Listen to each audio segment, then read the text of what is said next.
What's up guys, it's me Deshaun. Don't forget to like and subscribe, turn on post notifications, and today let's dive into the different devil types that exist within Chainsawman, what makes each type different from one another, and so on and so forth. Now for starters, when it comes to your regular devil, anything has the potential to become a devil. Any idea or anything that you could possibly be afraid of. From blood, guns, chainsaws, cockroaches, to prey mantises, sharks, or octopuses, and even mold has the potential to even become a devil.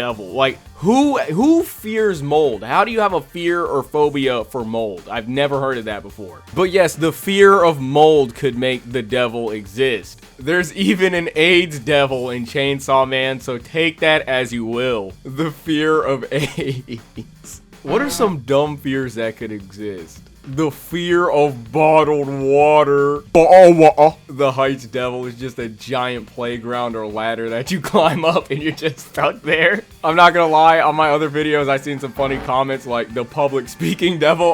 Bro. What are some good and funny devils that you guys can think of? Please comment them down below. I need to see some. But yes, when it comes to devils, they could virtually be anything. The soap devil. There could be a soap devil because there are people that might actually fear soap. Like Smash players. So yes, for any concept or idea you might have, there's most likely a devil for it. And this does not exclude tragic events that might have occurred, because if there's a fear for that tragic event, a devil would then be manifested. For example, we have a World War II devil in Chainsawman. So this specific war has its own devil. But keep in mind that would be completely different from the war devil as a whole. The war devil and the World War II devil would be two completely different things, because the fear for war in general would be completely different from the fear of World War II specifically. This topic hasn't been touched upon that much in the manga, but I think it would more or less be like this. The whole entire concept of war in the current world of Chainsawman has made the war devil significantly weaker, because Chainsawman actually consumed a part of the war devil's body and weakened her. And because of this,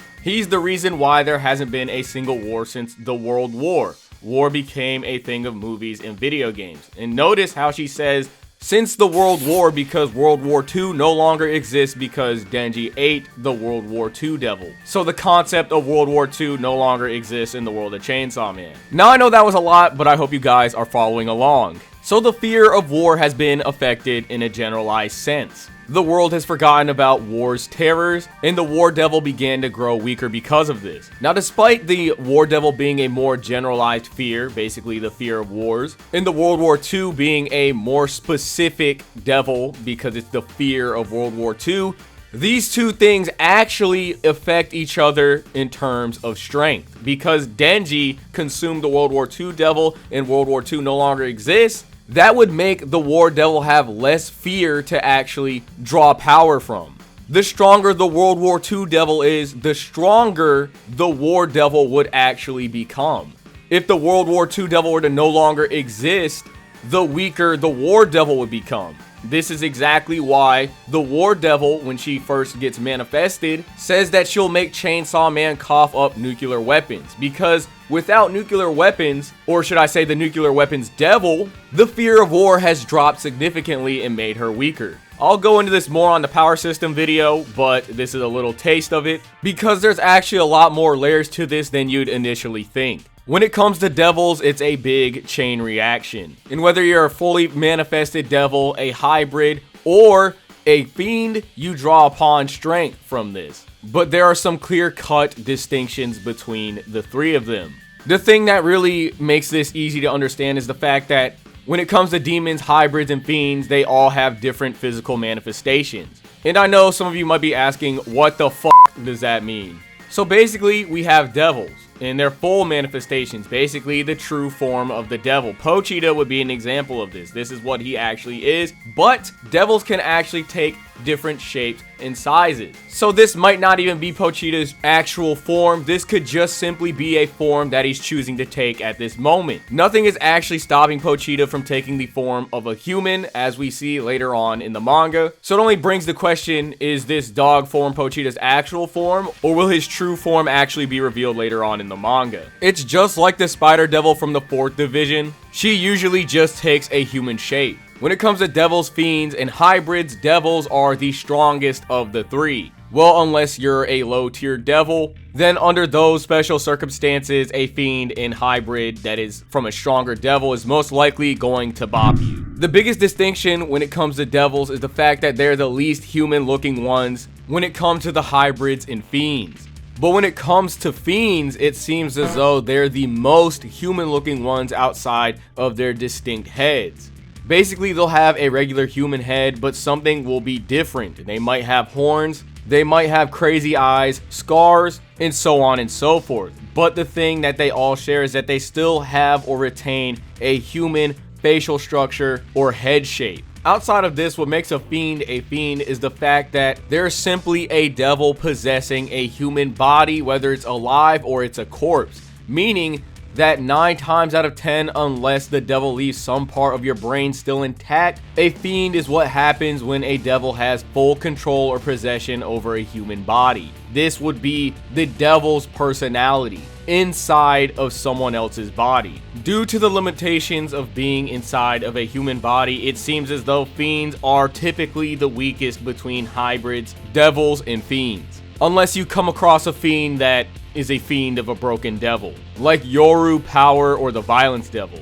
But despite being limited to the human form, it seems as though under certain circumstances they can actually pull out their full devil form if they consume enough blood, and this would most likely be why Power's horns get significantly larger depending on how much blood she's drank. In this scene with Pochita and Power, he says, even with your blood devil powers, you'll disappear at this rate. But don't worry, devils can increase their strength by eating the flesh of strong devils. You can eat me and revive as a devil.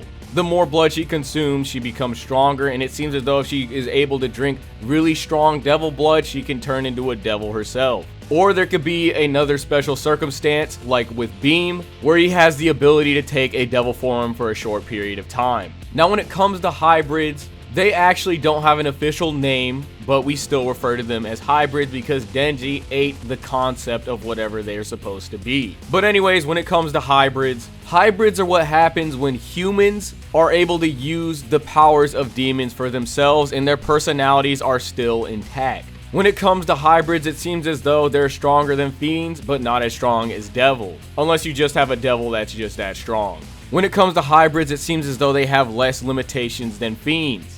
We see multiple examples of this because Rize is actually able to take a simple finger and turn that into a bomb, and the overall flexibility that hybrids are capable of have been greater than fiends. It seems as though rather than having a simple clear-cut ability like simply manipulating blood, turning anything that you own into a weapon, or having the ability to swim through walls, hybrids can take full advantage of whatever demon they're mixed with due to whatever they can think of possibly doing. Rize is capable of turning her leg into a missile, turning her punches into explosions, snapping and blowing up anything in front of her, and so on and so forth. It seems as though as of right now, these types of options in combat are exclusive to hybrids. Hybrids have the ability of applying themselves and understanding their powers to an insane degree, because it seems as though they're able to take full advantage of their human bodies and their devil powers. What makes hybrids so distinct in terms of devils and fiends when in comparison, their entire head changes into the form of whatever devil they might be a hybrid with.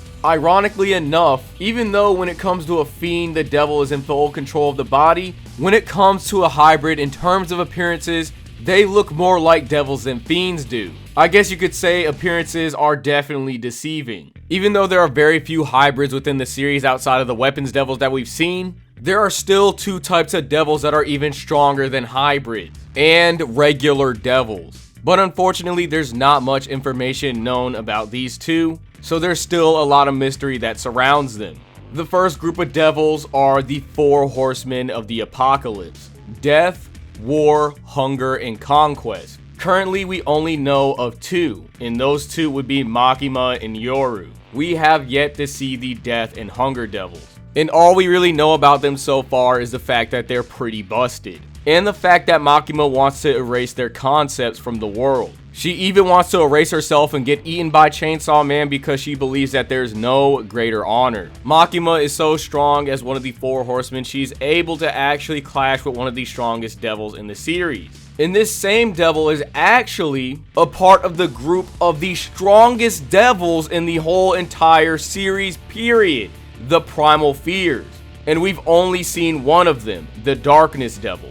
The primal fears are so strong they are far more dangerous than the gun devil. The devils with the names of the primal fears are transcendent devils who have never experienced death once, and are some of the oldest devils to exist. Now, before we rank all of these devil types, I have a quick question for you guys. Would you mind telling me what kind of devils you think the primal fears might be outside of the darkness devil? I'm interested in what you guys think. But to really rank these, I would say the fiends are definitely the weakest, because they are limited to their human bodies outside of special circumstances, whether they have a broken devil or simply have the ability to go in their full devil transformation. Then I'd say the hybrids are the second strongest because they have full advantage of their human bodies and devil powers, making it so that they have ridiculous flexibilities in terms of what type of options they might have in any combat scenario. Next up, we have your regular devils. Obviously, since they're not bound to a human body, it seems as though they have literally no limits because they can take any form that they want, and that includes the form of a human body. As a regular devil, they're able to make contracts with other people and continue to grow their strength through the fear and influence they have over others. And with absolutely no limits, I definitely say that they're stronger than fiends and hybrids. Unless your devil's so strong that even as a fiend, they can slap the shit out of a devil. Then up next, I'd say the 4 horsemen of the apocalypse would be obviously stronger than a standard devil because it's the 4 horsemen of the apocalypse. And then after that, I'd say the primal fears, since they're transcended devils. Now that we made it this far in the video, I hope you guys enjoyed. I'll see you guys in the next Chainsawman video, and y'all take it easy.